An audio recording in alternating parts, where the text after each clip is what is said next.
ഇന്ന് June 21 international yoga day ആണ്.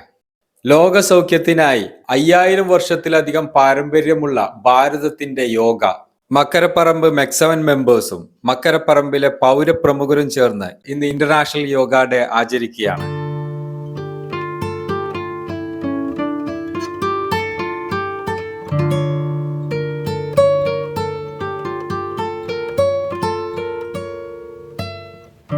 Doctor Shri Gopinathan, Makkaraparamba Grama Panchayat ആരോഗ്യ standing committee chairman Shri Anees Madathil, Kerala Vyapara Vyavasaya youth wing secretary Shri Akram Chundayil, ward member Shri AP Ramadas തുടങ്ങിയവരോടൊപ്പമാണ് ഇന്ന് മെക്സവൻ മക്കരപ്പറമ്പിന്റെ ഇന്റർനാഷണൽ യോഗ ഡേയുടെ ഭാഗമായിട്ടുള്ള പ്രവർത്തനങ്ങൾ നടന്നത്.